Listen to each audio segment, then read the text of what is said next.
Welcome, welcome back. For those who are just joining us, you're watching the Overcomers, the talk show. I'm Perifa and Stephen. and we are basically having couples on tonight, and they're sharing their stories of issues that they have went through in their marriage, and they're basically sharing with us on tonight, the things that they have gone through, and they're basically strengthening us as married couples, because we all know that we all go through issues, but we should not allow our issues to separate us. So right at this time, we're going to have Mr. and Mrs. McCoy to join us on today.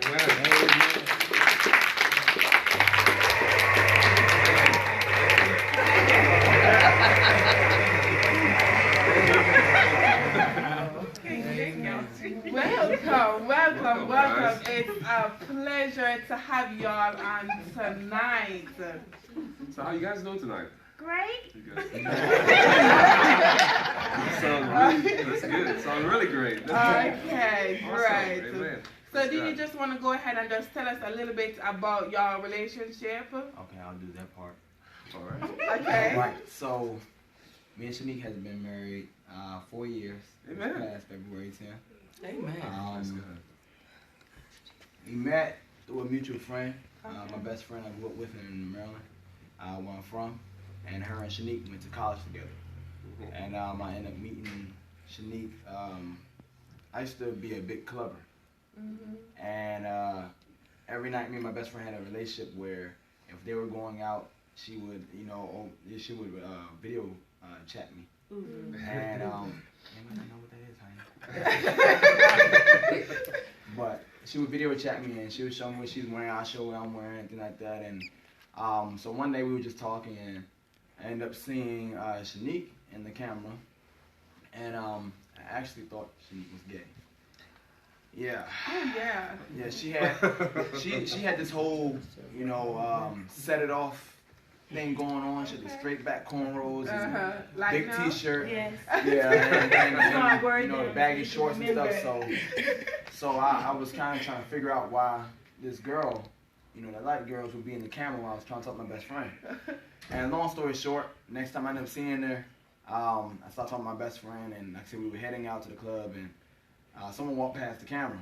And I had a and I had a thing for always, trying to hook up with her friends and things like that. So I was like, oh hey Shakira, who is that? So she come popping her face in the camera and saying, oh, it's me. The gay one. Yeah. And then just hit off from there, and we've been together ever since. Okay, that's great. We were friends first. Yeah. Okay. We were He friends was for a long time. strictly out there. Oh really? Yes. Okay. Like what? Okay, so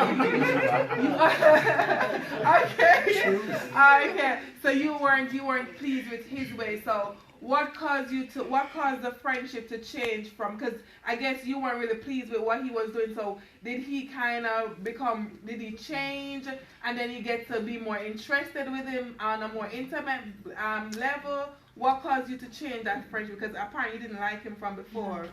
At all. He did change. He did. He really did. It was like he was just a perfect gentleman. Like I never met one before, and I was just like, this is the same person that said I was gay, and messaging me every night, checking on me, make sure I was okay.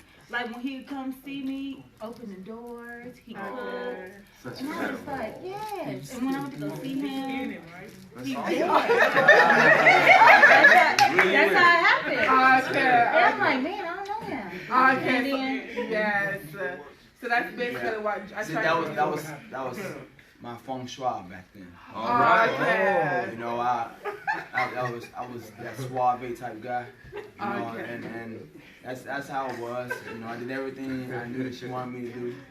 And I see I'm naturally like that, Yes. but somewhere down the line it messed up You where I tripped and became failed and lost. a quote unquote player, and I started Okay. using which was originally me and started making it a facade. Okay. I was trying to be something I wasn't. Yeah. So I started using what was really me and was naturally easy to me to use that as being a catch to get women. Yes. Whereas the aspect is her, you know, like I said, I did all the things that she did, you know, and we actually, like I said, were friends for a very, very long time. I mean, it was like yesterday. I was on my way to the club and I asked her, I said, so, when you with my girl? Mm-hmm. It was on the phone and she knew I had been drinking, so she was like, well, I know you're drunk, so just when you sober up and you won't feel the same way, then you let me know. Yeah. But I genuinely felt that way. And she'll tell you, I didn't even wait until 2 o'clock in the morning. I called her and said, so you my girl? and she knew I was sober by then. You know, I hadn't drunk nothing no more. My buddies asked me, you don't drink? I said, nope. No, that's it. Nothing. Okay. You know what I'm saying? So that's good. Go ahead. So, at what point did you guys decide to really, like, you know, come into the church, giving your life to the Lord? And, you know, I know you guys say you got married 4 years ago. At what point did that change took place? That wasn't until when we came to Roanoke. That was about 3 years ago. It's pretty much our marriage was pretty much done. And that's actually what brought us. Cause like I said, I was in the military. She was in school. I had did a lot of tours overseas where I would be gone 6 months here, I come back. 8 months here, I come back. 9 months here, come back. So a lot of times I would have one life here, and I'd be living a whole nother life overseas. Okay. You know, and it played into, you know, just being selfish and really not even taking into consideration her feelings. And things like that. 'Cause like I said, even though I genuinely care for her, wanted to be with her, I was so used to being one way. That's all I cared about being, because every relationship around me, besides my parents' relationship, every relationship I've ever seen had been destroyed. The uncle, that my father's brother that I looked up to, you know, that was his whole thing. And that's the way he programmed into me. You know, no matter how much my father would try to program, you know, godly things and relationship into me, because I looked up to my uncle, you know, more than anything in the world. That's the way I was, you know. And essentially, like I said, I was overseas. She had gotten pregnant with my daughter. And we got married, and initially we got married for the wrong reasons. Why do you say that? Okay. This is, you know, it's always two sides. Yes, okay. So my side gonna be right? Okay. So what it was, it's just like I was just so in love with Keon. Like if he needed help, I was there. If he was just like anything, it was just like I was his yes man. Like even though he was still doing him, I'm just like, yes, okay, it'll work. And there's just like so much going on at one time that I'm just like, man, I keep getting played over and over, and it's with the same person. So what? Could you kind of break that down with me? You getting played? He was cheating with the same person. Yeah. It just like, and it was just new ones just coming. They were just coming. I'm like, Lord. So you guys were still married? Yeah, we was married. Okay, so you have infidelity in your marriage. What caused the marriage? Because you said that the marriage was done. Oh. What caused the marriage to turn around? Because the Bible said a threefold cord is not easily broken. So didn't you guys have God in the marriage, or No, it was just all self? That's what I was saying when it was 100% self. Okay. Initially when we got married, like I said, I had only agreed to marry her initially because she was pregnant with my daughter. Okay, got you. So that's why you were saying you got married for the wrong reason. Okay. Now she got married for the right reason. She said she genuinely loved me, and I loved her too. But I wasn't ready for marriage. Yeah. But like I had both my parents. You know, I didn't want my child not to be without their parents. Okay. Which is, like I said, the wrong reason to marry. But that's the reason why I married initially. But and hold on 1 minute, because we were talking about infidelity. You know what I'm saying?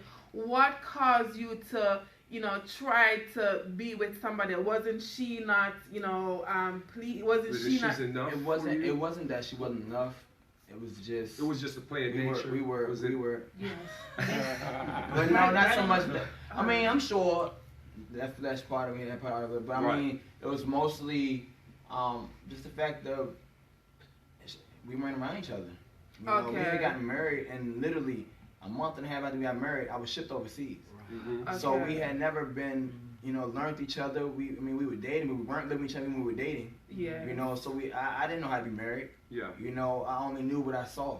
And that was to make sure that bills were paid. That she had what she needed, and that was pretty much it. What I did out there didn't matter as long as I didn't bring it home. Yes. But like I said, initially what it was is we pretty much my last deployment. That's when everything went chaos. Mm-hmm. She pretty much was done with me. It started out as just wanting to be separated, and then initially went into wanting to be divorced. Was that because of the infidelity? Mm-hmm. Yeah. Okay. And that and selfishness, a lot of stuff like that. Yeah.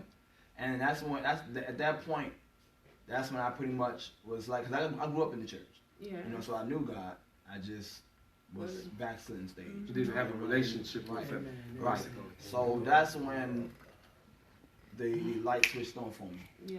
When she pretty much said that she wanted to divorce, I pretty much saw her working on my life, saw my kids working on my life, and then pretty much got to a point where I was just like, okay, God, I know I can't do this without you. I need this. I said, it was, and I knew everything I was doing was God, and I wasn't even, like I said, living for him then, because, like I said, I was overseas, I was coming up on the end of my term, so I had the choice of either re-enlisting and waiting until we got back from deployment to fix everything, or allow God to fix everything, or to opt out of my contract and to get home as fast as possible. A lot of my mentors I was on the ship, with me was like, man, just, re-enlist and you'll work it out when you get home. If she leaves, at least you'll still have your military, payments and money that you get, stuff like that. You won't be left high and dry. And I just said, you know what? Nah. I said, I'm going to go home. I said, God has to fix it. I'm not trying to lose my family. I said, those couple of months may be what just be it. So I chose not to re-enlist. I ended up coming home. Amen. Where I came to Roanoke. We were living with her, my in-laws. And we had been living there for about a month. And that's actually where I met co-pastor. I met them. I used to go to K&J's a lot. And I met him. I was sitting there. And I remember she had invited me to the church. I heard him talking about God. Whenever anybody talk about God, that's why, as much as I try to run, I knew it was ministry in me, because whenever somebody talked about God, I always had to chime in. Always. I couldn't help it. And they were talking about God, and I chimed in, and she was actually blown away by how much I knew. And she invited me to come to church, but I didn't come. She saw me again, and she said, I thought you were going to come to church. So I ended up catching the van and started coming. I came here on a Bible study night. I mean, it was like this yesterday. And I came up and I chose to rededicate my life to Christ. And Pastor had prophesied over me. And he had prayed for me. He walked by me. And then right when he was about to pray for another person, he stopped and looked at me. And he prophesied. He said, first off, he told me, he said that every time, he said, since I was a child, people had prophesied on me that my calling was to be a pastor. He said to keep walking into that. The second thing, and I had never seen Pastor Jones a day in my life. I had never talked to him. The second thing he prophesied over me was that my marriage wasn't over. Amen. And that God was going to restore my marriage and allow me to be stronger than what it was before. So when he told me that, I was just like, whoa, like, I don't even know this guy. So I went home and I told her, and she was just like, yeah, whatever.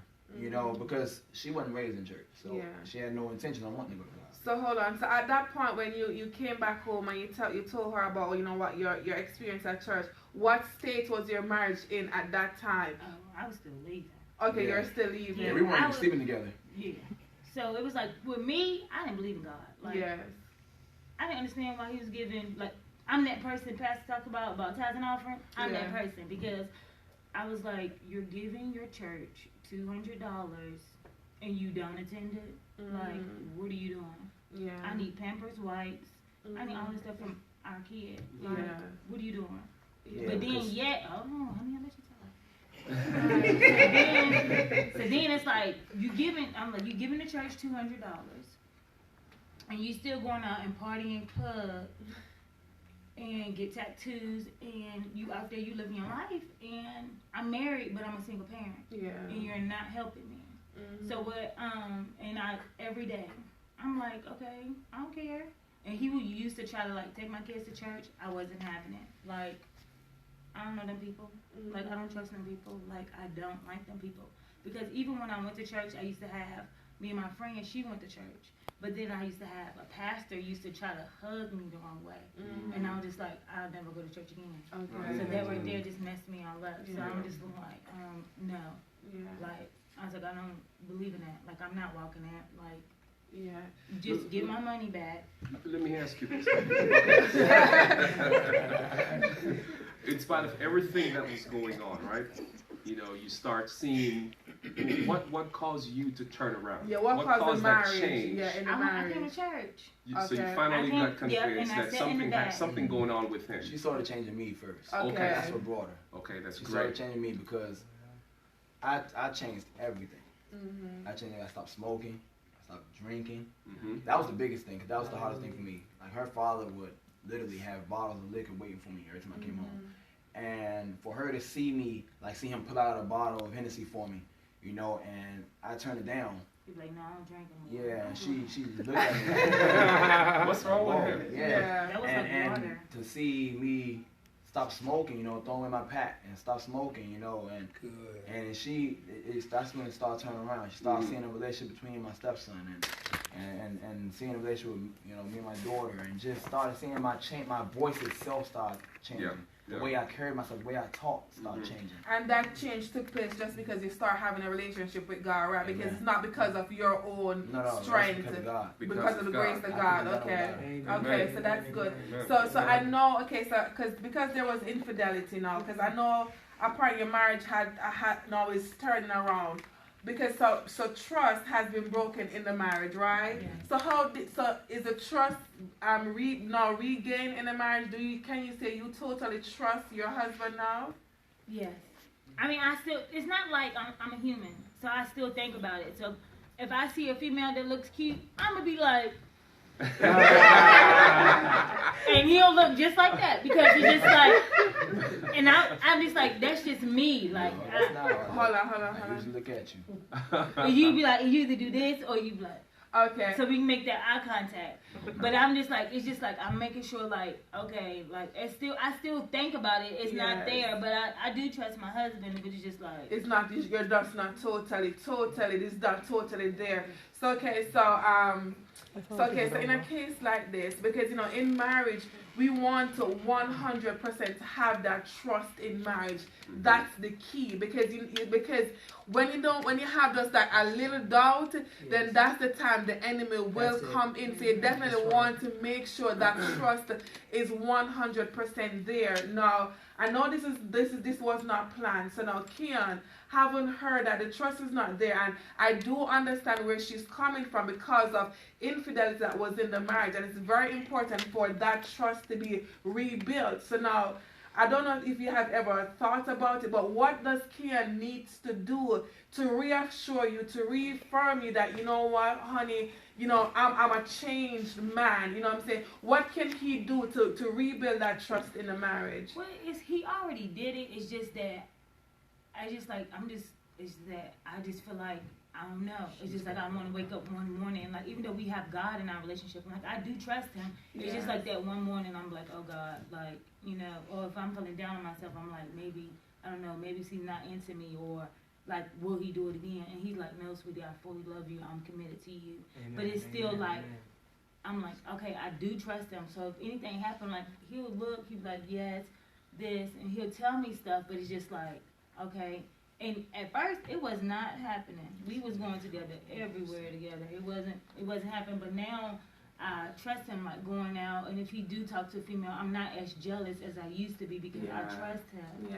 So therefore, what I'm identifying then, because you're saying that your husband is not really showing you no sign that, you know, he's been unfaithful. So I'm picturing that, and I'm analyzing the issue is within you. Yeah. You understand? Insecurity. So the insecurity is in you and not so much in him. Mm-hmm. And then that's something that you would definitely need to pray. Because I know sometimes when infidelity can shake the foundation of a marriage, I know that what you would have to do, because you want to make sure that foundation is strong and the enemy will not be allowed to break that foundation. So what you would have to do, you would just have to definitely pray and ask God to help you. You understand? Because my husband have proven in every area that he's a faithful husband. But Lord, the issue is within me now. God, help me, because I do understand how that can damage my relationship. You know what I'm saying? Because I'm telling you, like, oh yeah, you know what I'm saying? Like, and then Kian is just there innocent. What? Why are you looking at me? You know what I'm saying? So you don't want to have that crack in your marriage, and that's how the enemy can slip in by those cracks. So I would do advise you on today to just go ahead. You know, even Kian, I do ask, you know, as a husband, you should pray and cover your wife. You know, like when you go in prayer, you know, pray for her in that area, you understand? Because she needs to be healed. She's not totally healed in that area. And I do understand where she's coming from. I really do understand, because that do, you know, mess up a marriage really bad, you understand? So you are the head. So you need to, you know, I would suggest, not need, I would suggest for you to pray for her and that God heal her heart totally. Amen. You know what I'm saying? And I believe that once she's been healed totally, you're gonna see how closer and closer knitted you're going to become. You want to say something? Yeah. I just want to say is two things I want to say. Yeah. From when you were saying that, you know, when you start going to church and she weren't going, just want to say that you're known for what you consistently do. Mm-hmm. And with your persistence and your consistency of being the man of God that God has designed you to be, because she's seen the change in you, you know, that caused her to change. And that's what a lot of times, you know, we as husbands, you know, we want to be the leader, we want to be the head of the family, but we don't want to do anything to change. And, you know, we were talking about this earlier on, that in order for change to take place, you know, one person, somebody has to initiate. Somebody, yes. You know, you have to initiate it. You have to want to be changed. And when you change, then your spouse, your wife can look at you and say, for real, he's not the same dude. He's not the same person that he used to be.